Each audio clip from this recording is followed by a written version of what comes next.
What's going on, everybody? Welcome into Group Chat Football Live. I am Peter Ariz alongside D Money, and this is our daily college football show. We go across the country talking the biggest news in transfers, recruiting, coaching movement, and much more. And what we've been doing here the last few days is kind of going and looking at different programs and picking our top 5 newcomers that we are excited about. Now, this isn't always going to be the highest rated recruits in the class, but there still is going to be an element of that. And a lot of these guys we think could have immediate impacts at their programs. Today, we are focusing on the Florida State Seminoles. Of course, really awful year last year for the Noles. But based on what I see here, D, looks like they got back to a lot of what they did the previous year in the portal there, getting a lot of guys who were proven at their previous destinations. Yeah, much less of what you saw last year with the kind of 5-star sitting on the bench. You know, these are guys that played and produced. But I think more than anything, when you look at FSU and what they've done, it's about getting bigger and more physical. You look last year, FSU, in terms of rushing offense, they were 132nd in the nation in rushing yards per game against FBS opponents. 132nd.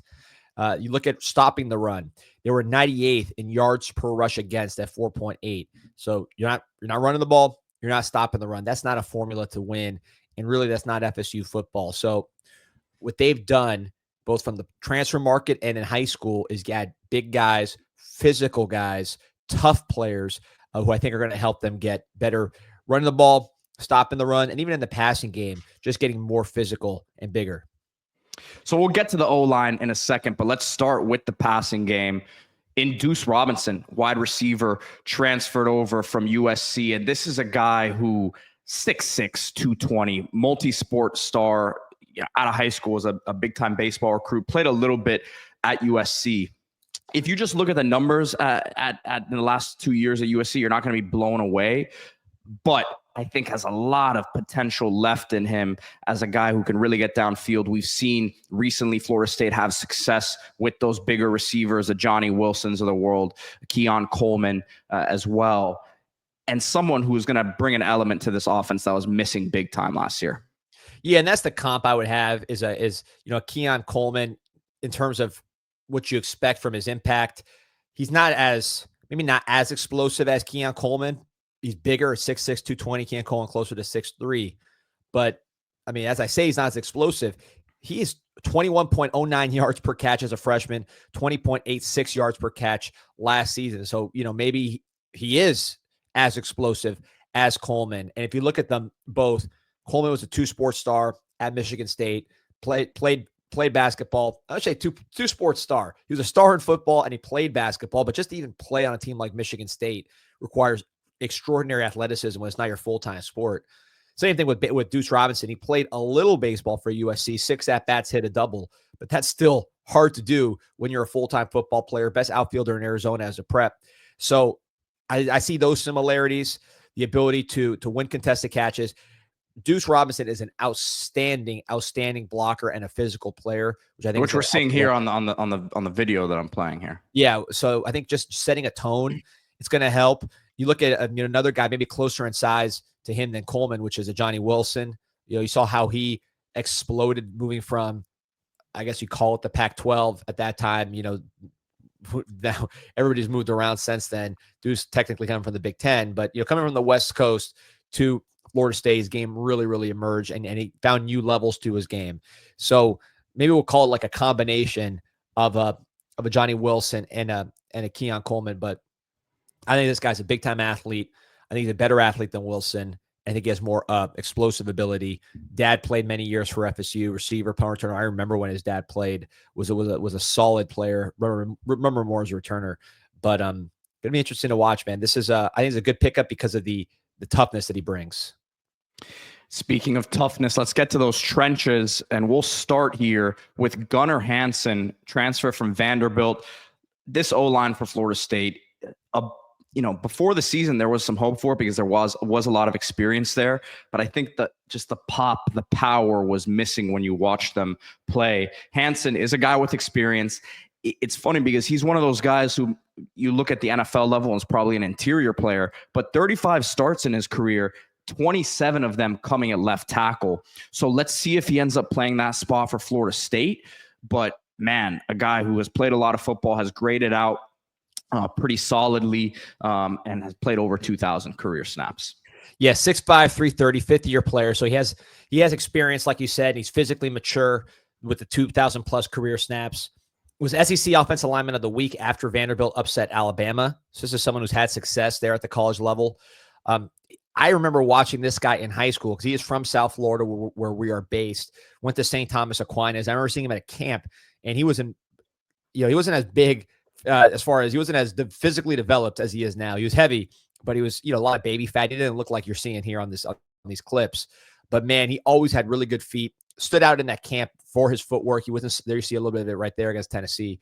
That wasn't something that you expected from him when you saw him, because he showed up there, again, looking a little pudgy, big guy. But once you saw him in the pass blocking drills, you could see this was a guy with some footwork, and he's since toned up his body. He's a fifth-year player, so that's 5 years in the college weight room on top of having, the St. Thomas Aquinas development. So I think there's a guy that's ready to go, ready to help you. Again, we talked about FSU getting better in the running game and getting more physical. You're 132nd in the nation running the ball. That cannot continue. I think this guy's going to help them quite a bit in that department. Shout out to our boy Clay Fink from Knowles 247 for this footage here.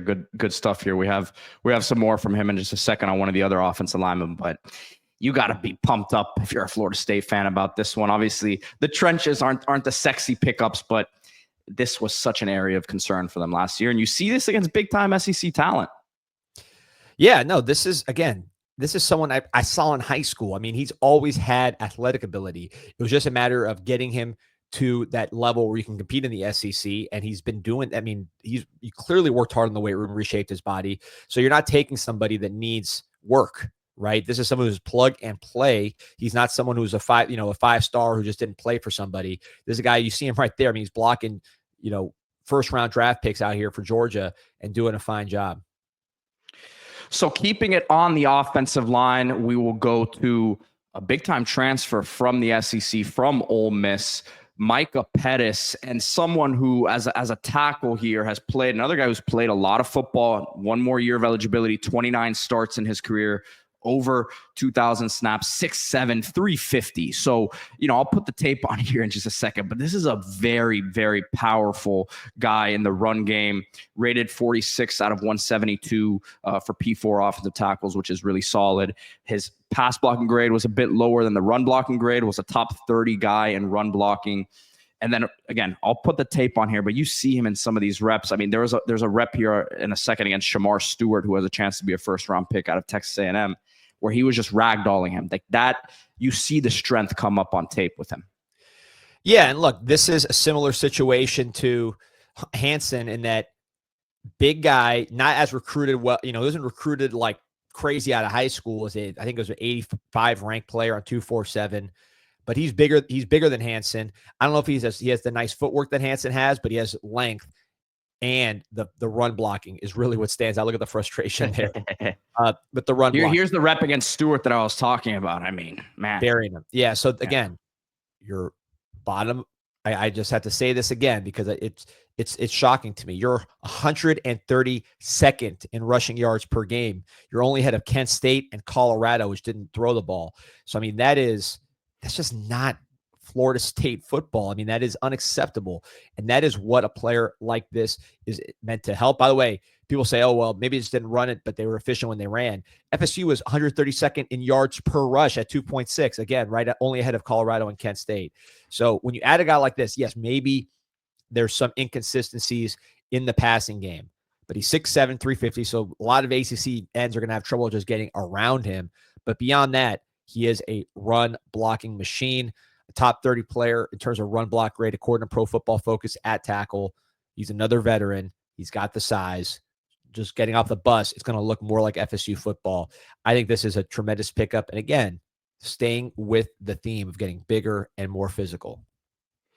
Yeah, without a doubt. Huge fan of his. And he looks like the sort of guy to me, Dia, someone who's represented first-round offensive lineman in the NFL draft. Like, if he can get his body right and lose some of that fat in the midsection, you're looking at a guy who has a very, very high ceiling, I believe. If he can show off some of that athleticism, that's probably buried somewhere in there.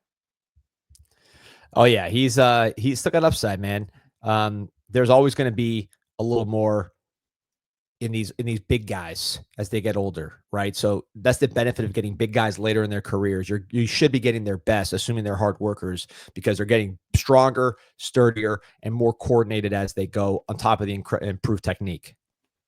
So we've talked about some transfer guys here. Let's get into a couple of the high school newcomers, which I think if you're a Florida State fan, that has to be a continued focus, is bringing in the right guys from the high school ranks, because I think last year it kind of showed itself that there weren't too many guys that you could be excited about on the roster that were in the younger classes there. So need to continue to replenish those.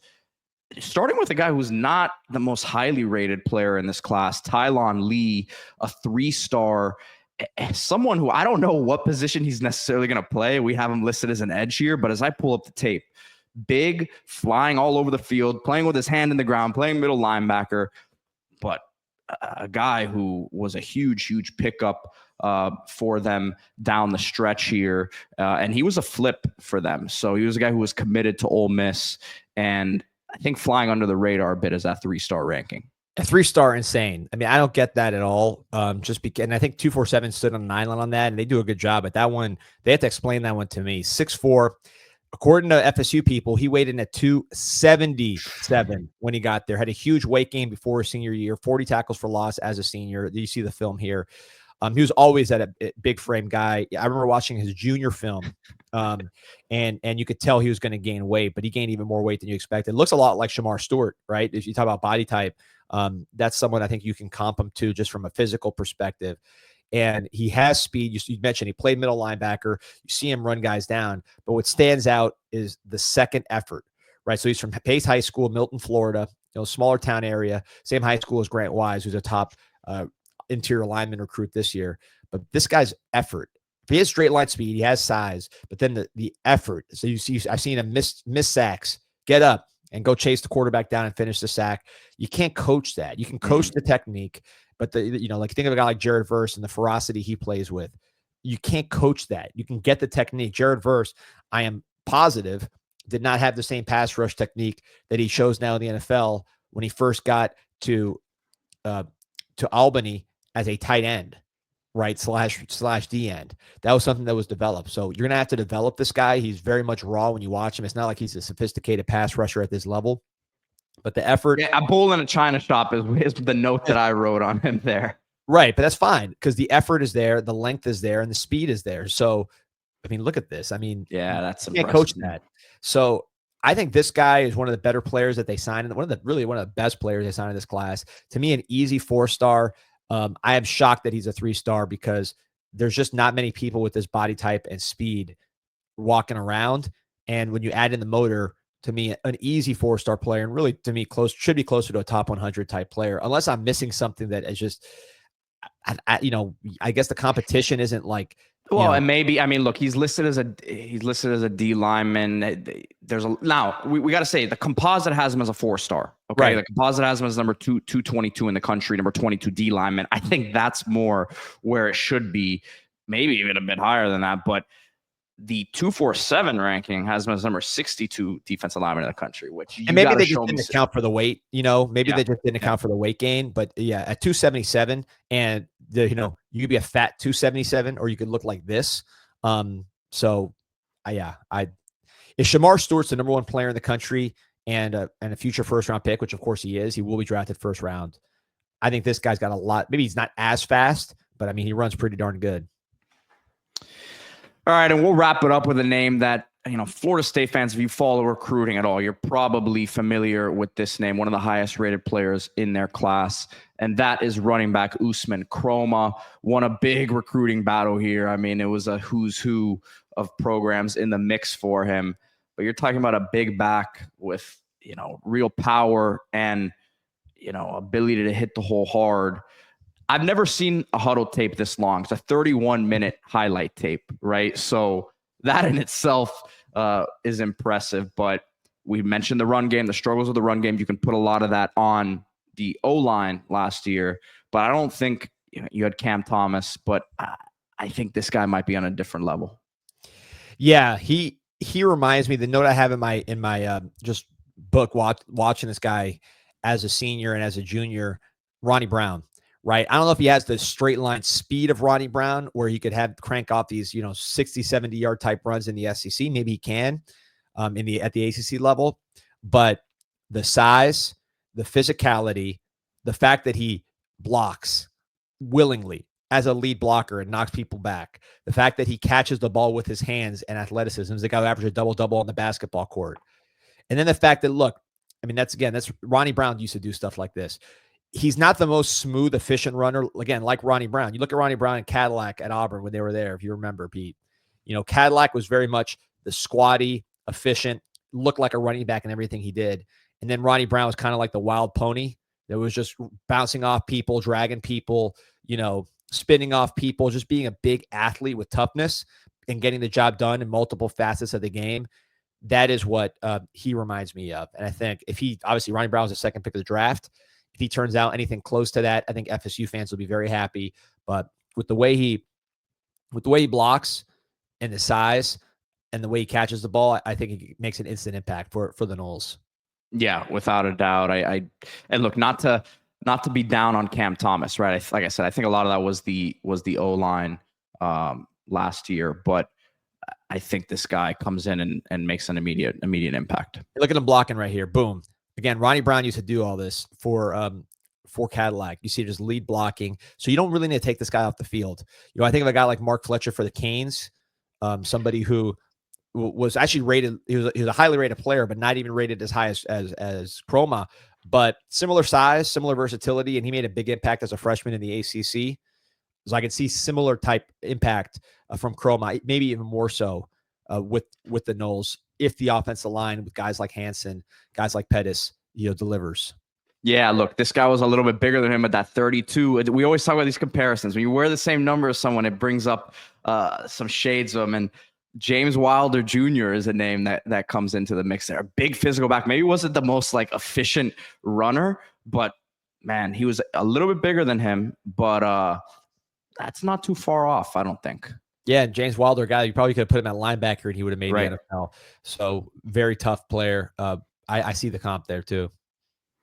All right, Florida State fans, I think it's getting back on track. I think the talent is getting back to where it needs to be. And man, those O linemen, I think will end up being a huge difference maker for this offense this year. Obviously, Thomas Castellanos coming in. We didn't mention him. That is a newcomer that everyone, if you're a Florida State fan, has their eyes on. So we'll see how that works out. But the pieces they're putting around him should be beneficial to the sort of offense they're going to run there with Malzahn. Yeah, it's about the identity. I think he fits the identity, Castellanos. He's going to run the ball. He's going to do his thing. He's going to throw when he needs to. But the pieces around him need to be there. And we mentioned size, right? We didn't mention him. Obviously, he's an undersized player. But you put an undersized player behind a big offensive line with big running backs and his dynamic ability to make big plays, he could do some damage.